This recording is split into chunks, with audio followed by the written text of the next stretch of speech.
Hello friends. आज और एक वीडियो लेके आया हूँ आप सबके लिए।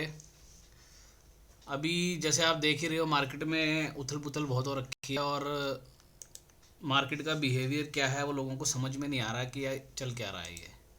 तो थोड़ा सा मार्केट की बात कर लेंगे पहले, ठीक है। और कोशिश करूँगा आपको समझाने की कि आने वाले कुछ दिन में मार्केट में क्या हो सकता है और बजट या बजट के बाद में क्या हो सकता है, ठीक है। पहले तो एक बड़ा स्ट्रक्चर समझने की कोशिश करते हैं कि मार्केट का बड़ा स्ट्रक्चर क्या है, फिर उसके बाद अपन छोटे उस पे आएंगे टाइम फ्रेम पे, क्योंकि अपने को ट्रेडिंग तो छोटे टाइम फ्रेम पे ही करना होता है, ठीक है। तो और थोड़ा सा एक हिंट भी मिलेगा आपको इस वीडियो से कि किस तरीके से ये जो हमारा लैगिंग इंडिकेटर है ये किस तरह काम करता है, ठीक है। और एक्चुअल में क्या ये लैगिंग इंडिकेटर है या नहीं है ये भी पता चल जाएगा अभी आपको थोड़ी देर में। सबसे पहले अपन चलते हैं निफ्टी के सबसे बड़े टाइम फ्रेम पे, मंथली टाइम फ्रेम पे। अब जैसा आप देख रहे हो, मैंने अपनी लास्ट जो एक स्ट्रेटजी डिस्कस की आपसे, right stock at right time, उसमें ओपन क्लोज टेक्निक के बारे में बात की थी, ठीक है। अब आप देखो निफ्टी का एक बार बिहेवियर। निफ्टी ये कोविड फॉल के बाद में जब से यहाँ से निकला है, तो आपको दिख रहा होगा कि ये एक ओपन क्लोज टेक्निक के अकॉर्डिंग इसका जो ट्रेंड था वो ऊपर का था, सही है। लेकिन इसने यहाँ पर क्या कर दिया, नवंबर में इसने अपना ट्रेंड घुमा दिया। तो अगर आप इस जो टेक्निक बताई है ओपन क्लोज टेक्निक, इसको आप अच्छे से यूज़ करते हो ना, स्टॉक्स में करो, इंडेक्स में करो, सेक्टर्स के चार्ट्स पे करो, बड़े टाइम फ्रेम के, मंथली टाइम फ्रेम के चार्ट्स पे, तो इस तरह के जो ट्रेंडिंग मूव होते हैं ना, उसके बाद वो ट्रेंडिंग मूव कहाँ ख़त्म हो रहा है उसका एक आइडिया आपको लग सकता है, ठीक है। जैसे आप ये देखो, नवंबर की कैंडल जो है, इसने अक्टूबर की जो वाइट वाली कैंडल है, या जिसको हम ग्रीन कैंडल कहेंगे, वो कैंडल को इसने क्लोज करके और नीचे, मतलब इसके ओपन को ब्रेक करके नीचे क्लोज दे दिया। तो ये ट्रेंड तो यही समझ में आ गया था कि नवंबर में ही कि ये ट्रेंड जो है ये ख़राब हो गया है, ठीक है। उसके बाद आपने देख ही लिया, अभी दिसंबर पूरा गया, जनवरी पूरा गया, कुछ भी नहीं किया मार्केट ने। ये हाई और ये लो बस यहीं घूमता रहा है। 2 महीने से हम लोग कहीं नहीं जा रहे हैं, और जो भी कर रहे हैं इस रेंज में कर रहे हैं, नीचे आते हैं ऊपर चले जाते हैं, ऊपर जाते हैं नीचे आ जाते हैं, बस ये एक रेंज बन गई। ऊपर में 18,300 400 500 वाली रेंज, और नीचे में हमारा 16,500 वाली रेंज, ठीक है। इस रेंज के अंदर ही हम लोग ट्रेड कर रहे हैं, इस 1,000 पॉइंट की, सॉरी 2,000 पॉइंट की रेंज के अंदर, ठीक है। तो अब बड़ा स्ट्रक्चर क्या है, बड़ा स्ट्रक्चर ये है कि आप पीछे हिस्ट्री देखो एक बारी जा करके। जब भी इस तरह के मूव बनते हैं ना, तो बीच बीच में कोई ना कोई ऐसा टाइम ज़रूर आता है जब एक शार्प सी करेक्शन आती है और वो रिवर्स हो जाता है। वो क्यों आती है, क्योंकि हमको ये 20 के टाइम फ्रेम को साथ में लेके चलना होता है। 21 का जो हमारा ये ईएमए है, इसको हमको साथ में लेके चलना पड़ता है, not time frame, sorry, EMA की बात कर रहा हूँ। इस ईएमए को अपने को साथ में लेके चलना पड़ता है, ठीक है।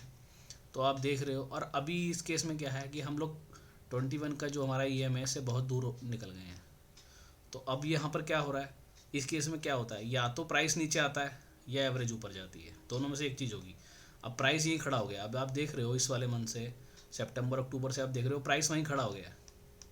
वहीं खड़ा हो गया का मतलब क्या है कि एक डाउन ट्रेंड स्टार्ट नहीं किया है इसने, एक टाइम वाइज करेक्शन जिसको कहो, या एक रेंज बना ली, उस रेंज के अंदर ही अपनी करेक्शन करते चले जा रहा है, और ये धीरे धीरे खसक के ऊपर आ रहा है एवरेज। तो इन दोनों का जहाँ पर मिलन हो जाएगा, वहाँ से फिर एक ट्रेंडिंग मूव स्टार्ट होगा। वो ऊपर का भी हो सकता है, वो नीचे का भी हो सकता है, ठीक है। अब प्राइस स्ट्रांग है या नहीं है वो हमें ऐसे पता चलेगा कि हम खुद ही देख रहे हैं कि इसमें कोई बहुत बड़ा फॉल नहीं आ रहा है। अब वैसे आप देखोगे मार्केट को, तो लोग उसको क्रैश क्रैश बोल रहे हैं, लेकिन एक इतने बड़े ट्रेंडिंग मूव के बाद में एक 10% का अगर डाउन मूव आ भी रहा है तो वो करेक्शन है, वो कोई क्रैश नहीं है, ठीक है। तो अब आप ये इस बड़े चार्ट को अगर आप देख रहे हो, तो आपको खुद ही समझ में आ रहा है कि यार यहाँ तो कुछ हो ही नहीं रहा है, मतलब कोई करेक्शन, वो कोई क्रैश थोड़ी है ये।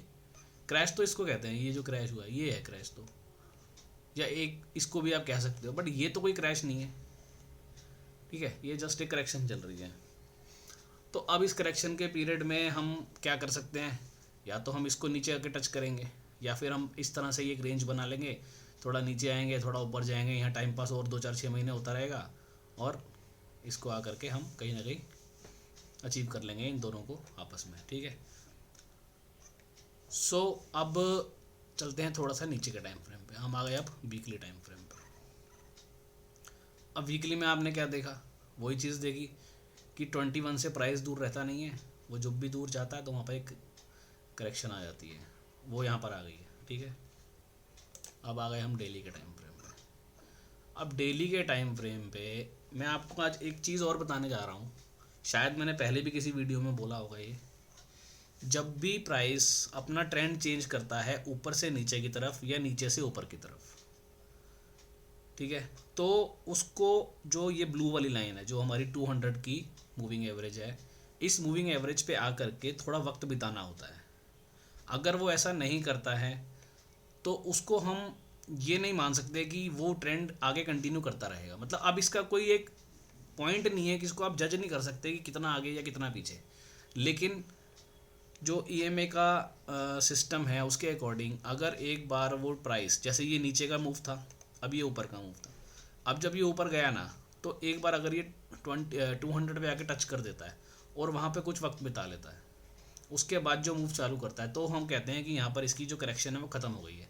लेकिन निफ्टी ने अभी तक क्या किया था, जब से ये मूव आया उसके बाद वो वी शेप रिकवरी ले गया, उसने कहीं पर भी 200 की एवरेज पे कहीं कोई वक्त नहीं बिताया है, जिसको हम बोलते हैं कि टाइम वाइज करेक्शन नहीं करी है। एक बार यहाँ आया था सितंबर में, बट वो टच करके सीधा निकाल के ले गया ऊपर। अब वो यहाँ से सीधा क्यों निकाल के ले गया, उसको यहाँ वक्त बिताना चाहिए था। उसके पीछे भी बहुत, मतलब उसका भी एक रीज़न है, बट वो रीज़न अभी यहाँ पर इस वीडियो में या इस 15-20 मिनट आधे घंटे की वीडियो में डिस्कस नहीं किया जा सकता। वो आगे आगे चल के बाय द टाइम आप लोगों को बताने की कोशिश करूँगा मैं। ठीक है, सो अब वो यहाँ पर टच करके सीधा निकल गया। अब जब ये यहाँ पर टच कर रहा था ना, उस समय आई थिंक मैंने यूट्यूब पे बोला था या फिर ग्रुप में बोला था, मैंने कहीं पर बोला था ये बात कि यहाँ पर ये वक्त नहीं बिताएगा, सीधा ऊपर चले जाएगा। और इस वाली जो कैंडल थी, इस वाली कैंडल के आसपास मैंने बोला भी था यहाँ पर कि ये इससे नीचे नहीं आएगा। तो उसके भी कुछ रीजंस थे, वो अपन बात करेंगे आगे, क्योंकि वो यहाँ डिस्कस नहीं कर सकते। उसके लिए मेरे को पूरा इसकी स्टार्टिंग से लेकर और एंड तक पूरा हिस्ट्री बताना पड़ेगा। ठीक है, तो अब क्या सीन है, अभी आज की डेट में क्या सीन है। अब आज की डेट में क्या सीन है कि ये 200 के पास में आया, यहाँ पर करेक्शन छोड़ के चला गया, फिर यहाँ पर आया, फिर अभी करेक्शन छोड़ के चला गया। अगर ये इस डाउन मूव में यहाँ पर इसको टच कर देता, टच करके, और जैसा हम यहाँ देख रहे हैं कि अक्टूबर से करेक्शन चालू है, तो अभी नवंबर पूरा गया, दिसंबर पूरा गया, जनवरी पूरा गया, और 1-2 महीने यहाँ बिता लेता, तो उसके बाद हम बोलते कि यार अब निफ्टी की करेक्शन यहाँ ख़त्म हो गई है, अब यहाँ से इसकी एक नई यात्रा स्टार्ट होगी जिसमें ये हाइस भी कटेंगे और ऊपर फिर आगे आगे वो चालू करेगा। लेकिन अब क्या हो रहा है, यहाँ पर इसने इसको छोड़ दिया है। अब एक चीज़ और ध्यान में रखना है, इस पॉइंट को नोट कर लेना अपने पास। जब भी कोई भी प्राइस 200 की करेक्शन छोड़ के चला जाता है और जब वो उसके बाद वापस उसको टच करने आता है, तो एक तो करेक्शन तेज़ होती है, वो फास्ट होती है, और 60-70% केसेस में वो फिर 200 पे प्राइस रुकता नहीं है, उसके भी नीचे जाता है। क्या बोला मैंने कि अगर वो 200 की एवरेज को छोड़ करके गया है और फिर वहाँ से लौटता है, अब इस केस में क्या किया है इसने, इस केस में इसने यहीं से लौट गया नीचे से, मतलब पिछले हाई को क्रॉस नहीं किया, वहीं से वापस लौट गया। अगर ये पिछले हाई को क्रॉस करके ऊपर जाता तो फिर ये 200 पे रुकता नहीं है, फिर उसके भी नीचे जाता है। जैसा कि बैंक निफ्टी का एक बार मैं आपको चार्ट दिखाता हूँ। अब भी बैंक निफ्टी ने क्या किया था, बैंक निफ्टी भी ये फॉल आया कोविड वाला, ये डाउन ट्रेंड था, उसके बाद ऊपर में आया, फिर इसने यहाँ पर भी इसने भी वही चीज़ करी कि 200 पे कुछ वक्त नहीं बिताया, जिसको हम कॉन्ट्रैक्शन बोलते हैं, वो नहीं किया, सीधा निकाल के लिए। अब ये जो आप देख रहे हो ये मूविंग एवरेज का क्रॉस ओवर है, ये कॉन्ट्रैक्शन नहीं है। आप लोगों ने आज तक वो क्रॉस ओवर पढ़ा है, क्रॉस ओवर अलग चीज़ है, कॉन्ट्रैक्शन अलग चीज़ है। तो ये जो है ये मूविंग एवरेज आपस में एक दूसरे को क्रॉस कर रही है, ना कि वो कॉन्ट्रैक्ट हो रही है, दोनों में फ़र्क है। कॉन्ट्रैक्शन इस एरिया को बोलते हैं। ठीक है, तो बैंक निफ्टी ने क्या किया, यहाँ छोड़ के गया और इस पिछले हाई के ऊपर निकल गया, जैसे कि आप देख रहे हो ऊपर निकल गया। अब जब वहाँ से आया लौट करके, तो एक तो बहुत फास्ट आया और फिर वहाँ 200 पे रुका नहीं, नीचे आया। ठीक है, तो यही चीज़ मैं निफ्टी की बात कर रहा हूँ कि फिर वो 200 पे सपोर्ट नहीं लेगा, फिर वो नीचे आएगा। तो उसने 200 के नीचे भी कुछ वक्त बिताया यहाँ पर। ठीक है, तो एक तो ये पॉइंट आप नोट करके रखना, ये स्टॉक्स में भी एप्लीकेबल है, ये करेंसी में भी एप्लीकेबल है, ये कमोडिटीज़ में, गोल्ड में, सिल्वर में, कॉपर में, हर जगह एप्लीकेबल है, जो ये पॉइंट मैं बोल रहा हूँ आपको। ठीक है, तो ये हो गया। अब हमें अभी क्या करना है निफ्टी में, या अगर हम निफ्टी ट्रेड करते हैं तो हम क्या कर सकते हैं। पहली बात तो उसकी बात करते हैं। दूसरी बात, अब लोगों के मन में डाउट ये है कि जो हमारे स्टॉक्स पड़े हैं, अगर कोई ऐसे लोग भी होंगे जिन्होंने ये 2020 के बाद जो रैली बनी, यहाँ से भी कुछ स्टॉक पिक कर रखे होंगे, वो प्रॉफिट्स में होंगे ऑलरेडी, उनका क्या करें? या जो अभी कुछ रिसेंटली लिए हैं, कुछ महीनों पहले लिए हैं, कुछ दिनों या कुछ हफ्ते पहले लिए हैं, उनका क्या करें? तो अगर आपके पास कुछ ऐसे स्टॉक्स हैं जो आपने लॉन्ग टर्म के लिए लिए थे, अब लॉन्ग टर्म से मेरा मतलब है 1 साल 2 साल वाला लॉन्ग टर्म, 10 साल वाला लॉन्ग टर्म नहीं, 1 1.5 2 साल वाला व्यू के अकॉर्डिंग अगर लिए थे, तो उन स्टॉक्स को अभी आप होल्ड करके रख सकते हो, उनको बेचने की जल्दी नहीं करनी है आपको। बिकॉज मैं एज्यूम कर रहा हूँ कि हम सबके पास स्ट्रॉन्ग स्टॉक्स ही होंगे, हम लोग रिलेटिव स्ट्रेंथ पे काम करते हैं, तो उसके अकॉर्डिंग ही स्टॉक्स होंगे, ठीक है? तो आप उनको होल्ड करके रख सकते हो। और लेकिन अगर अगर आपके पास कोई ऐसा स्टॉक है जो डेली के 200 को क्रॉस करके नीचे निकल गया है, अब नीचे निकल गया क्या मतलब कि जो पिछले स्विंग्स लगे हुए हैं वो सब भी उसने क्रॉस कर दिए हैं, या फिर मैं कह सकता हूँ कि डेली का जो 400 का ईएमआई आप लगा लेना, 400 के ईएमआई के भी नीचे निकल गया है, उनको आप एक बार को सेल कर सकते हो, क्योंकि फिर वो क्या करेगा, फिर वो स्टॉक्स जाएंगे वीकली के 200 पे। अब अगर कोई स्टॉक वीकली के 200 पे आ गया ना, तो इसका मतलब वो अगले 2 साल की करेक्शन में चला गया, तो फिर वो 2 साल तक उसने कुछ नहीं करना है, ठीक है? जैसे मैं आपको मारुति का चार्ट दिखाता हूँ,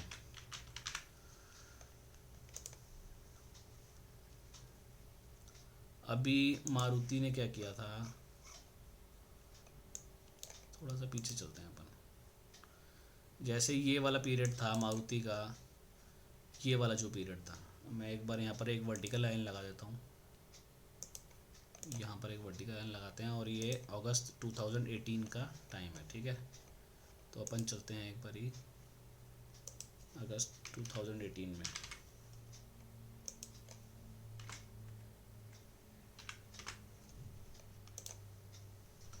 अभी ये देखो, ये मारुति का डेली चार्ट है और ये अगस्त 2018 का चार्ट है।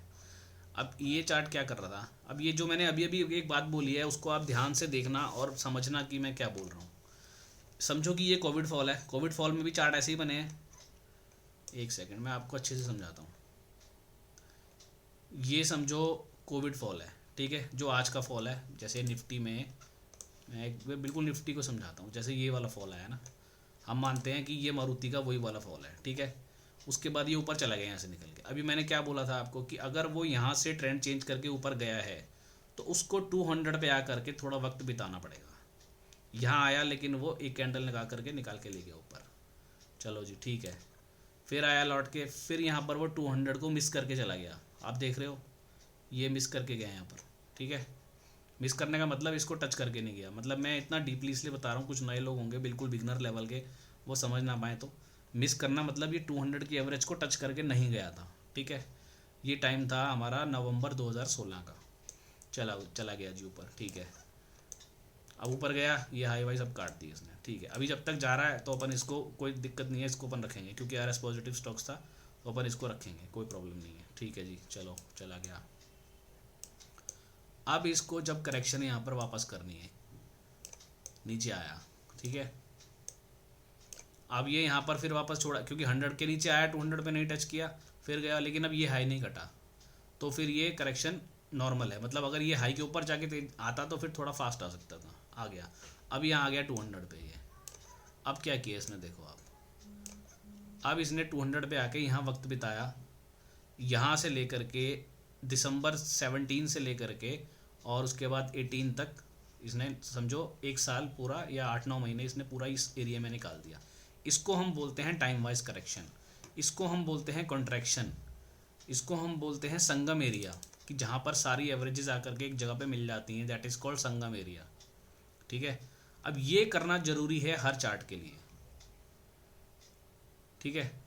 क्योंकि ये बिना किए ऊपर ऊपर आ रहा था, सीधा सीधा चले जा रहा था। तो ऐसा नहीं है कि यहाँ पर हम काम नहीं करेंगे या ट्रेड नहीं लेंगे, लेंगे, वो तो हम आरएस को देख के ले लेंगे कि आरएस पॉजिटिव है तो ठीक है हम ले सकते हैं, वो उसमें कोई प्रॉब्लम नहीं है।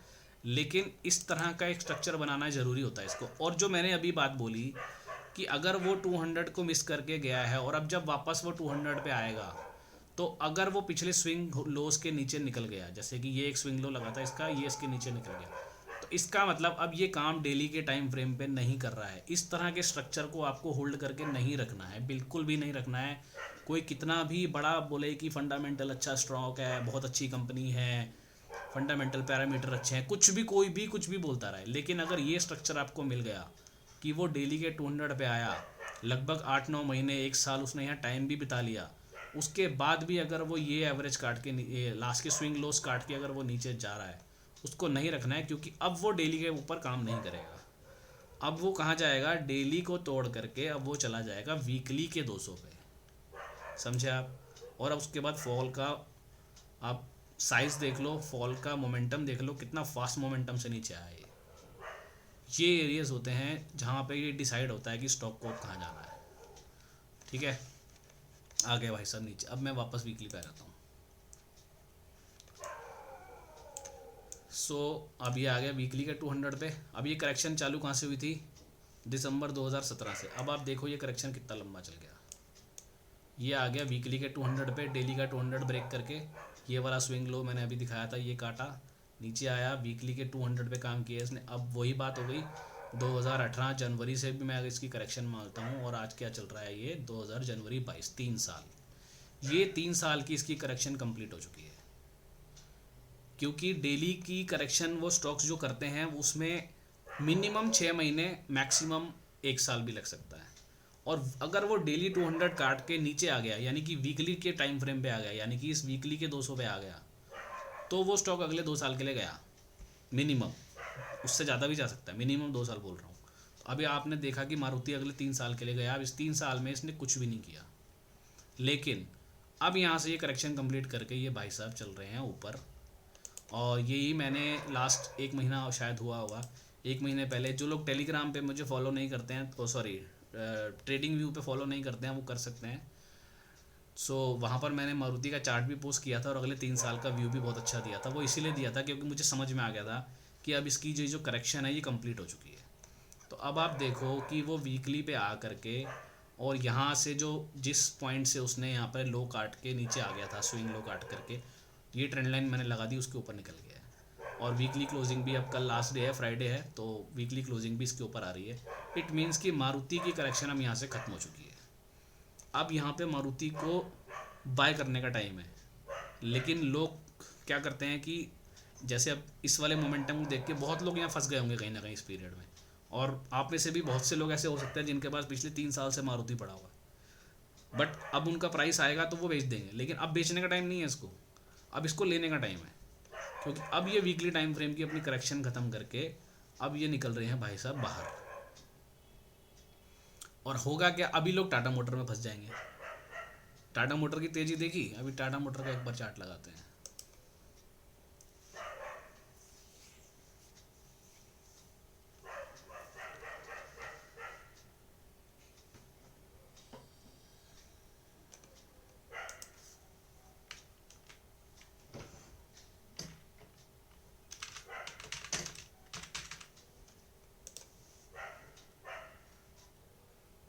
अब ये टाटा मोटर में ये तेज़ी बनी है इतनी, अब लोगों ने टाटा मोटर लिया हुआ है, अब उनके पास मारुति होगा ही नहीं।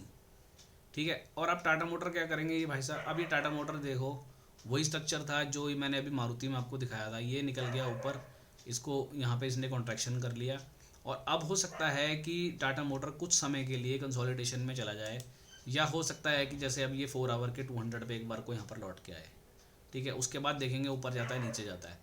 लेकिन अब यहाँ पर लोग गलती क्या करते हैं कि चलते हुए स्टॉक को पकड़ लेते हैं, और जो खड़े रहते हैं स्टॉक, उसमें या तो वो पहले से फंसे होते हैं, या फिर अभी वो लेते नहीं है। अब मारुति में अगर कोई आदमी पहले से फंसा पड़ा होगा ना, तो वो क्या करेगा, यहाँ पर जब उसका प्राइस आएगा ना, तो वो बेच के बाहर निकल जाएगा। उसको लगेगा कि यार चलो मेरे पैसे खत्म, जितने लगाए थे 3 साल हो गए, 4 साल हो गए, कोई बात नहीं, पैसे आ रहे हैं, मैं लेके निकल जाता हूँ।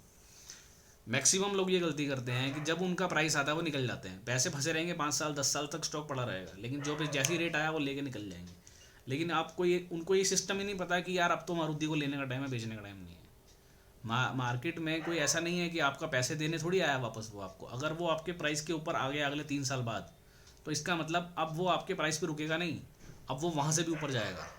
और मारुति अब यही करेगा, वो यहाँ से भी ऊपर जाएगा अब। ठीक है, तो ये अभी आपको देखना होता है। ये हो गया पूरा मारुति का सिस्टम, मैंने समझा दिया। जो बात मैं अभी यहाँ निफ्टी के लिए कर रहा था, इस तरह से स्टॉक करेक्शन करते हैं। तो अब ये आ रहा है डेली के टाइम फ्रेम पे निफ्टी। अब ये डेली 200 कब टच करता है वो देखना पड़ेगा। लेकिन अगर वो यहाँ से हाई क्रॉस करके ऊपर निकल गया, उसके बाद जब भी कभी वो करेक्शन करेगा तो वो बहुत फास्ट करेक्शन करेगा। और ये जो करेक्शन करे ये तो करेक्शन कुछ कर ही नहीं है, मतलब अभी ये कोई करेक्शन ही नहीं है। जिसको लोग क्रैश का नाम दे रहे हैं ट्विटर पे और हर जगह क्रैश क्रैश चल रहा है, ये कोई क्रैश थोड़ी है, ये तो एक जस्ट नॉर्मल बिहेवियर है मार्केट का, वो ऐसे ही काम करती है, लेकिन लोगों को इसका आइडिया नहीं है।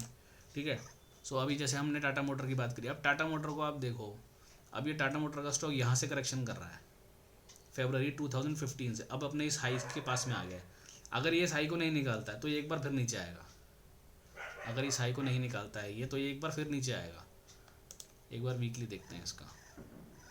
अब इसने क्या किया, वीकली पे आया, यहाँ पर वीकली पे कॉन्ट्रैक्शन बनाया लेकिन नीचे काट गया। अब जब वीकली के नीचे काट गया और ये वाला लॉस कट गए, इसका मतलब अब ये गया कहाँ गया, मंथली के टाइम फ्रेम पे, तो ये मंथली का टाइम फ्रेम पे आया।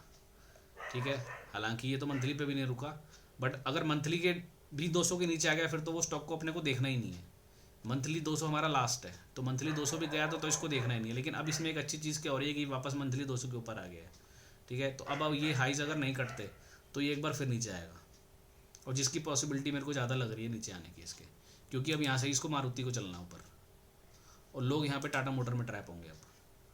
ठीक है, तो अपने को टाटा मोटर पे भी नज़र रखनी है, ये हाइस कटते हैं नहीं कटते हैं। और इधर से मारुति का स्ट्रक्चर तो अब बहुत बुलिश हो गया है, और इसकी भनक इसने 1-1.5 महीना पहले दे दी थी, जिसको मैंने अपने प्रोफाइल पे डाला भी था, बहुत से लोगों ने उसको देखा भी होगा। तो मारुति को अपन अब बाई के रडार पे रखेंगे। और जिन लोगों को लग रहा है कि मारुति पिछले कुछ दिनों में बहुत बढ़ गया है, ये स्टॉक यहाँ से समझो 7,000 पे मिल रहा था, अभी 9,000 पे आ गया, बहुत बढ़ गया, अब नहीं लेना, तो वो बहुत बड़ी गलती करेंगे, क्योंकि मारुति ने अब अपना जितना भी करेक्शन वरेक्शन का काम निपटाना सब निपटा लिया उसने, अब वो ऊपर चलने को रेडी है। तो ये एक मैंने आपको स्टॉक भी दे दिया इस वीडियो के अंदर में, और सिस्टम समझा दिया कि करेक्शन किस तरीके से होती है, कब वो डेली पे आते हैं, डेली से अगर नीचे निकलते हैं तो वीकली पे आते हैं, वीकली पे फिर इतना वक्त बिताते हैं और फिर निकलते हैं ऊपर। ठीक है, ये एक पूरा स्ट्रक्चर बता दिया मैंने। अब अपन आते हैं वापस से निफ्टी पे। तो अब आपको अपने पोर्टफोलियो को जो भी स्टॉक्स हैं शॉर्ट टर्म वाले, तो आप उनको देख लेना, अगर वो डेली 200 के नीचे निकल गए हैं और अपने स्विंग्स जो भी डेली 200 के पहले जो स्विंग्स लो लगे हुए हैं वो कट रहे हैं, या 400 EMA दोनों में से कुछ भी वो ब्रेक हो रहे हैं, तो फिर उन स्टॉक्स को मत रखना, वो 2 साल के लिए गए। तो ये तो एक पॉइंट नंबर 1 हो गया। पॉइंट नंबर 2, अब छोटे टाइम फ्रेम पे अपन को क्या करना है। निफ्टी में अगर मैं ट्रेडिंग करना चाहता हूँ या मार्केट का एक व्यू लेना चाहता हूँ अगले हफ्ते 10 दिन का, तो उसके लिए क्या क्या करना पड़ेगा मुझे, मैं बताता हूँ उसके लिए क्या करना पड़ेगा। अब आप आ जाओ 10 मिनट के टाइम फ्रेम पे। अभी जो चीज़ मैंने बताई नीचे से ऊपर के लिए, वो ऊपर से नीचे के लिए भी एप्लीकेबल है, यानी कि अगर ऊपर से नीचे ट्रेंड चेंज हुआ है तो भी उसको 200 EMA पे वक्त बिताना है, वो बिना वक्त बताए नीचे आया है। ठीक है, अब यहाँ आके इसने मार दिया डबल बॉटम। अब इस डबल बॉटम के बाद ये इसको क्या करना है, अगर ये वाले हाइज कटते हैं आज, अपन देखते हैं एक बारी सिंगापुर निफ्टी क्या कर रहा है अभी, जो SGX निफ्टी होता है आप लोगों को पता होगा। तो अब ये अगर SGX निफ्टी ये वाली रेंज काट देता है अपनी, ये जो इसने यहाँ पर हाइज मारे हैं, ठीक है, ये आज कल कभी भी अगर ये रेंज कटती है तो ये एक बहुत बड़ा बुलिश साइन हो जाएगा अपने निफ्टी के लिए भी। क्यों, क्योंकि निफ्टी शॉर्ट टर्म पे आप देखो ये नीचे से ऊपर आया तो इसने यहाँ 10 मिनट में वक्त बिताया, 10 मिनट का पूरा संगम बनाया, चला गया ऊपर। लेकिन अब जब ये वापस नीचे गिरा है तो ये 200 पे संगम वंगम कुछ नहीं बनाया ना, सीधा नीचे उतर आया। 10 मिनट पे भी, 15 मिनट पे भी, 30 मिनट पे भी। और ये 30 मिनट का मैं एक चीज़ और बता दूँ, जब यहाँ से ये ऊपर गया था, ये वाली जो चाल चल रही थी, इस एरिया में आकर के मैंने अपना जो हमारा पुराना ग्रुप जो मेन ग्रुप है ऑलरेडी चल रहा है ईमानिया ग्रुप, वहाँ पर इंडिकेशन दे दिया था, लोगों को बता दिया था कि ये यहाँ से बहुत तेज़ी से नीचे आने वाला है।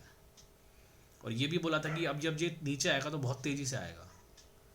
और वो करेक्शन 18 जनवरी को यहाँ पर स्टार्ट हुई है, ये वाली करेक्शन 18 जनवरी से स्टार्ट हुई है। 12 जनवरी को ग्रुप के अंदर एक वीडियो डाल दिया था और उसमें लोगों को बता दिया था। अभी आप चाहो तो मैं वीडियो आपको दिखा सकता हूँ या मैं ग्रुप में डाल दूँगा, हमारा जो ग्रो विद एवरेजेस वाला ग्रुप है उसमें डाल दूँगा, आप वो वीडियो देखना। 12 जनवरी को लोगों को बोल दिया था कि ये बहुत तेज़ी से नीचे आने वाला है। अब वो क्यों बोल दिया था, क्योंकि सीधा सा लॉजिक था कि वो बिना यहाँ पर कॉन्ट्रैक्शन बनाए, बिना संगम बनाए, ये 30 मिनट का ट्रेंड चेंज करके ऊपर चला गया था, तो उसको नीचे आना था। तो अब उसने नीचे आते समय भी यही करा, फिर यहाँ पर कोई कॉन्ट्रैक्शन नहीं बनाया।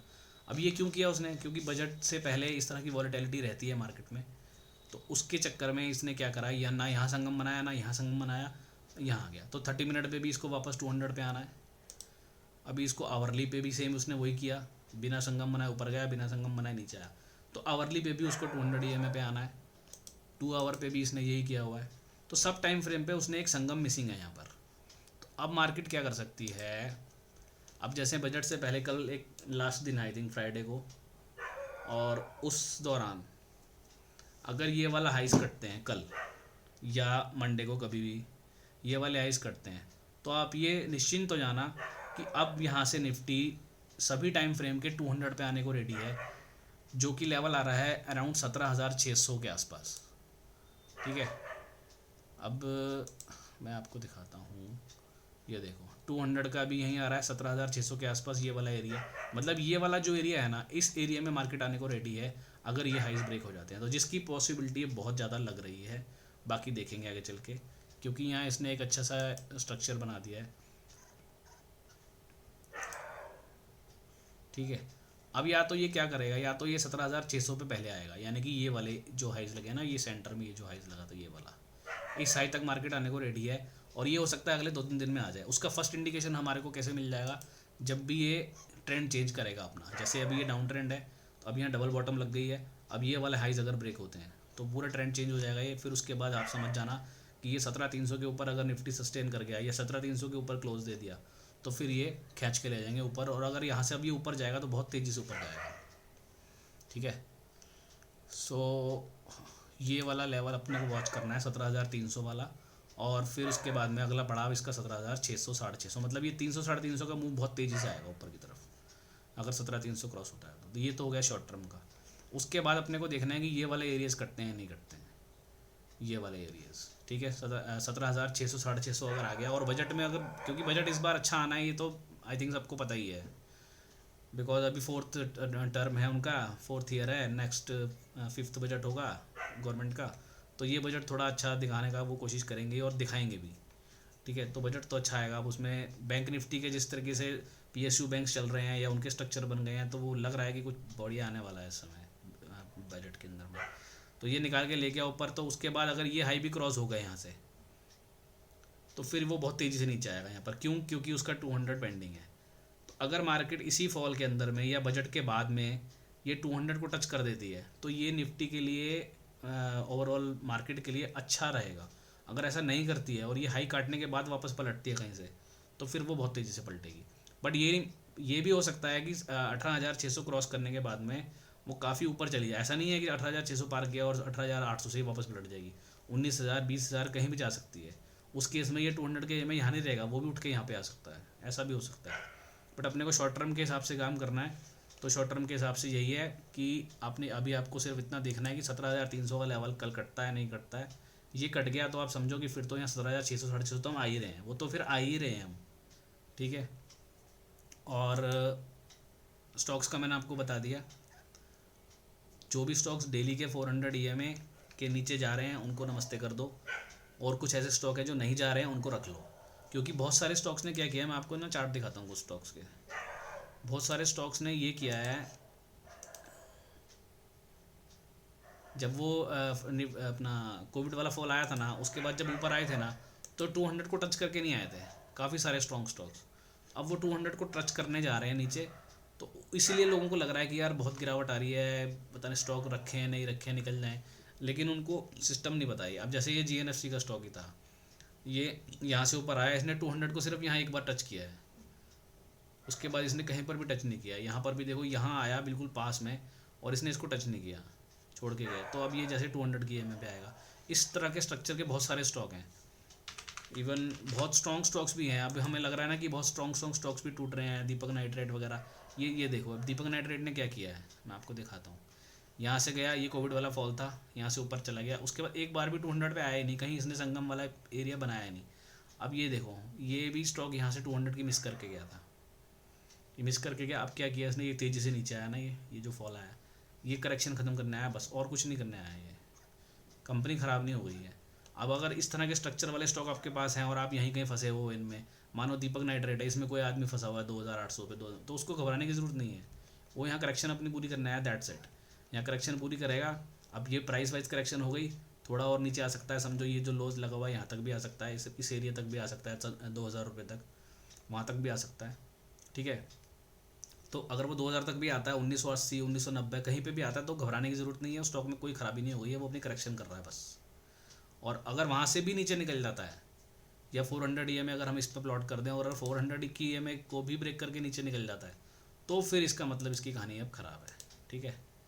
तो 1 मिनट में एक बार दिखा देता हूँ आपको। अगर मैंने यहाँ 400 की EMA प्लॉट कर दी, तो ये आ गई 400 की EMA, ठीक है। जब तक वो इस वाली प्राइस को नहीं तोड़ता है, तो तब तक आप स्टॉक को रख सकते हो।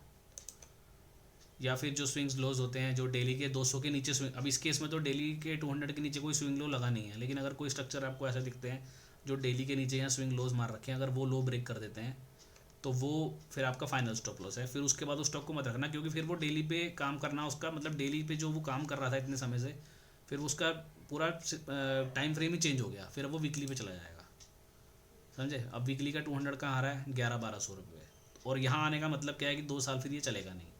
फिर ये 2 साल का पूरा ये जो एवरेज एक्सपैंड है, ये यहाँ पे स्क्वीज़ होंगी आके, संगम बनेगा, जैसे मैंने आपको अभी मारुति में दिखाया, वो वाला केस हो जाएगा। तो अब आप स्टॉक्स की चाल को समझने की कोशिश करो। मतलब इस वीडियो में मैंने आपको बहुत बड़ा चीज़ बता दी है एक, जो लोग समझ जाएंगे उनके बहुत काम आएगी, कि वो इस तरह के जो डाउन मूव आएंगे ना, उनसे डरेंगे नहीं, क्योंकि उनका स्टॉक यहाँ पर ख़राब नहीं हो गया है। उनका स्टॉक सिर्फ यहाँ पर करेक्शन अपनी जो छोड़ रखी थी ना इसने, ये इतने बड़े ट्रेंड में कभी एक बार भी 200 पे आया नहीं था, वो करने आया, दैट्स इट, और कुछ भी नहीं करने नहीं आया है वो स्टॉक, ठीक है। तो स्ट्रॉन्ग स्टॉक गिरने का रीज़न अब आपको पता चल गया इस वीडियो से, कि वो क्यों गिर रहे हैं। वो अपनी सिर्फ करेक्शन पूरी कर रहे हैं, ताकि वो अपनी नई जर्नी स्टार्ट करें यहाँ से, डेली के 200 से, ठीक है। तो इस वीडियो में मैंने आपको बता दिया निफ्टी का एक व्यू, लॉन्ग टर्म का भी, शॉर्ट टर्म का भी। थोड़ा सा ना एक बार मैं सेक्टर्स के चार्ट और दिखा देता हूँ आपको,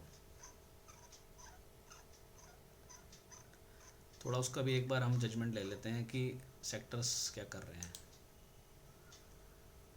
स्टार्टिंग से चलते हैं अपन रियलिटी सेक्टर। अब इसमें भी आप सेक्टर्स के चार्ट देखना। अब जैसे रियलिटी सेक्टर है, अब ये रियलिटी सेक्टर 200 की एवरेज से ऊपर निकाल के लेके गया था, यहाँ 200 मिस करके गया, यहाँ एक बार भी मिस करके गया, अब यहाँ फिर मिस करके गया, ठीक है। तो अभी इसने करेक्शन छोड़ दी अपनी। यहाँ पर मेटल्स में आ जाओ, अभी मेटल्स में भी देखो, मेटल्स में भी ऊपर गया था, एक बार भी इसने 200 को टच नहीं किया यहाँ पर, अभी भी ये मिस करके जा रहा है। अभी स्मॉल कैप में भी वही चीज़ है, देखो आप, मीडिया ने अपनी करेक्शन पूरी कर रखी है। और मीडिया के आज आपने देखे होंगे बहुत सारे स्टॉक्स में बहुत अच्छे अच्छे मूव बने हैं, TV18 में, NDTV में। तो मीडिया सेक्टर में कुछ हो रहा है, उसको नज़र रखना, ठीक है। ये mid and small cap 400 index, mid cap index. अब ये देखो आप मिड कैप इंडेक्स, अब ये यहाँ से जब ऊपर निकाल के लेके गया 200 को, इसने एक बार भी टच नहीं किया, तो जस्ट ये करेक्शन पूरी हो रही है। अगर अब यहाँ पे ये करेक्शन करके निकलते हैं ना 200 की EMA को टच करके, और अच्छा सा, जैसे अभी यहाँ से करेक्शन स्टार्ट हुई है इसकी अक्टूबर से, जैसे मैंने बोला 6 महीने, तो अक्टूबर के बाद नवंबर दिसंबर जनवरी 3 महीने गए, फरवरी मार्च अप्रैल 3 महीने और हैं। तो अगर वो 2-3 महीने और यहाँ टाइम बिता लेता है और 200 को टच कर देता है, उसके बाद जो रन स्टार्ट होगा ना इन स्टॉक्स में, मिड कैप्स में, स्मॉल कैप्स में, वो बहुत बड़ा रन होगा, क्योंकि उनकी करेक्शन यहाँ कंप्लीट हो चुकी होंगी। बट अगर वो मिस करके चले गए ना ऊपर, तो फिर एक डाउट छोड़ जाएंगे माइंड में, फिर कभी भी पलटेंगे बहुत तेज़ी से वापस नीचे। तो अब ये हमको देखना है अगले 3 महीने में मार्केट क्या करती है, ये करेक्शन पूरी करके निकलते हैं या उससे पहले निकलते हैं ऊपर। अब देखो कमोडिटीज़ को, निफ्टी जूनियर, IT, अब IT को देखो आप, IT ये भाई साहब यहाँ से निकले थे, ये देखो ये यहाँ से निकले थे, करेक्शन करी ही नहीं थी अपनी, चले जा रहे थे चले जा रहे थे ऊपर, तो अब ये कितनी तेज़ी से पलट के आया नीचे। ऐसे ही करते हैं, ऐसे लोग बाहर हो जाते हैं। अब ये डेली 200 इसका थोड़ा सा रह गया है, तो अब इसको भी देखेंगे कि डेली 200 ये टच करता है नहीं करता है। तो ये लैगिंग इंडिकेटर है, बट इस लैगिंग इंडिकेटर से हम पता लगा सकते हैं, ठीक है। कंजम्पशन है, अब इसने जैसे 200 यहाँ टच कर दिया है, तो अब जो कंजम्पशन वाले स्टॉक्स हैं उनकी करेक्शन अब यहाँ पर प्राइस वाइज ऑलमोस्ट खत्म हो गई है। अब उसके बाद थोड़ा और यहाँ टाइम बता सकते हैं, फिर जब वो निकलेंगे तो बहुत अच्छा निकलेंगे। जैसे ऑटो इंडेक्स है हमारा, अब ऑटो का चार्ट देखो आप एक बारी। अब जैसे मैंने बताया मारुति की करेक्शन कंप्लीट हो गई है, अब ऑटो यहाँ से निकला था, ऑटो यहाँ पर छोड़ के गया एक बारी, लेकिन यहाँ आया, फिर यहाँ आया, फिर यहाँ आ गया। अब ये ऑटो की करेक्शन ऑलमोस्ट कंप्लीट है, इसको मैं करेक्शन कंप्लीट बोलूँगा, क्योंकि इसने 200 पे यहाँ वक्त बिता लिया अपना, ठीक है। तो अब देखते हैं आगे क्या करता है ये। अब इस केस में क्या होगा, ऑटो इंडेक्स में अगर ये ऑटो इंडेक्स डेली को भी 200 ब्रेक करके नीचे आता है तो ये आपका स्टॉप लॉस है। इसके नीचे अगर ऑटो इंडेक्स हो गया तो फिर ऑटो के सारे स्टॉक को नमस्ते कर देना, लेकिन ऐसा होगा नहीं, ऐसी प्रोबेबिलिटी बहुत कम है क्योंकि ऑटो की पूरी करेक्शन यहाँ पे कंप्लीट हो चुकी है। ठीक है, तो ऑटो के स्टॉक्स पे आप नज़र रख सकते हो।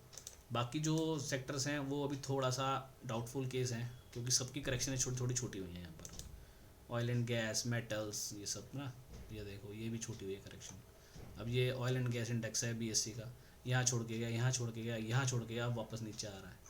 सो ये स्ट्रक्चर बना हुआ है मार्केट का जो कि थोड़ा सा अभी कंफ्यूजिंग है यहाँ पर, क्योंकि सब सेक्टर्स अपनी छोटी छोटी करेक्शन छोड़ रहे हैं। अगर ये इस फॉल में अगले 3 महीने में अगर ये फॉल और बढ़ता है यहाँ से, जिसकी मेरे को पॉसिबिलिटी लग रही है कि बढ़ेगा, और उस केस में ये सारे सेक्टर्स अपने 200 की एवरेज को टच कर जाते हैं, तो फिर उसके बाद जो रैली बनेगी ना मार्च अप्रैल के बाद, वो बहुत कन्विंसिंग और बहुत अच्छी रैली बनेगी जो कि 1-1.5 साल आराम से चलेगी, मतलब बहुत अच्छी रैली चलेगी वो। और 1-1.5 साल भी कम बोल रहा हूँ, शायद उससे भी ज़्यादा। तो ये एक अब आपको मार्केट का थोड़ा स्ट्रक्चर समझ में आ रहा होगा कि मार्केट कर क्या रही है। ठीक है, और बाकी 17,300 का निफ्टी का लेवल देखेंगे अगले 1-2 दिन में कटता है तो, या बजट वाले दिन कटता है तो फिर उसके बाद एक फास्ट ऊपर की तरफ मूव बनेगा, तो वो अपन देखेंगे। वो मैंने आपको उसका लॉजिक भी बता दिया कि वो क्यों होगा, क्योंकि सभी छोटे छोटे टाइम फ्रेम पे वो 200 पे काम करे बिना वो नीचे आए थे ये सारे। तो इनको अब यहाँ 200 पे जाके एक बार ऐसे एवरेजेस को फ्लैट होना है इस तरह से। अभी ये एक्सपेंशन में है, वो फ्लैट होंगी 15 पे, 30 पे, आवरली पे, ये सारी एवरेजेस एक जगह पे जाके फ्लैट होंगी। उसके लिए प्राइस को ऊपर आना पड़ेगा। तो इसलिए एक लग रहा है कि बजट से पहले या कल भी हो सकता है, या बजट वाले दिन या बजट के बाद ये तेज़ी से ऊपर आ सकते हैं। ठीक है, ये हो सकता है। तो मैंने पूरा व्यू आपको दे दिया। सो अब ये लेवल भी देखेंगे हम 16,500 वाला, ये लेवल ब्रेक करता है नहीं करता है, या इसको टच करने आता है नहीं आता, ये सब चीज़ें अब आपको नज़र रखनी है। और होल्डिंग्स का मैंने आपको क्लियर व्यू दे दिया। डेली पे करेक्शन करने आ रहे हैं, जितने भी स्ट्रॉन्ग स्टॉक्स हैं उनको होल्ड करके रखो, लॉस में कहीं बेचने की ज़रूरत नहीं है जब तक कि वो 400 डेली के नीचे नहीं आते हैं। ठीक है, तो ये वीडियो मैं यहाँ ख़त्म करता हूँ। आज थोड़ा लंबा वीडियो हो गया और आई होप काफ़ी कुछ सीखने को समझने को मिल जाएगा आपको इस वीडियो से।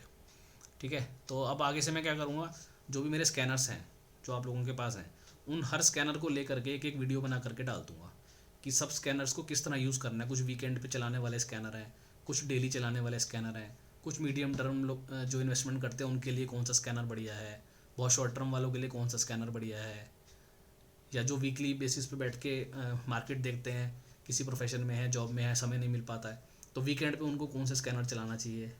तो ये सारी बात हम आगे चल के करेंगे।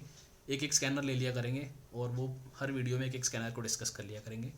और अगर आप ग्रुप में नहीं हो, जो अभी हमने न्यू ग्रुप बनाया है ग्रो विथ एवरेजेस, उसका लिंक इस वीडियो के डिस्क्रिप्शन में है, जल्दी से उसको ज्वाइन कर लो। क्योंकि हर चीज़ के लिए वीडियो बनाना, जैसे अभी मैंने आपको ये पॉइंट बताया निफ्टी वाला, तो सडनली अगर ये कल मान लो कट रहा है या परसों कट रहा है, तो इस तरह के जो भी रियल टाइम पे अलर्ट चाहिए होंगे वो मैं ग्रुप में डाल दिया करूँगा, because bar bar video banana possible नहीं होता है। तो आप लोग जो भी लोग इस वीडियो को देख रहे हैं उस लिंक पे जाओ और वो ग्रुप को ज्वाइन कर लो। ठीक है जी, वीडियो के डिस्क्रिप्शन में आपको लिंक मिलेगा और मेरा ट्विटर का लिंक भी वहीं मिल जाएगा आपको। तो अगर आप चाहो तो ट्विटर पे भी कनेक्टेड रह सकते हो, वहाँ पर भी कुछ ना कुछ हम लोग इन्फॉर्मेशन शेयर करते रहते हैं। ठीक है जी, चलिए ओके, ये वीडियो यहीं ख़त्म करता हूँ। Thank you so much. आप लोग इस वीडियो को एक बार वापस से देखना, समझने की कोशिश करना कि मार्केट स्टॉक्स किस तरह से बिहेव करते हैं, क्या करते हैं।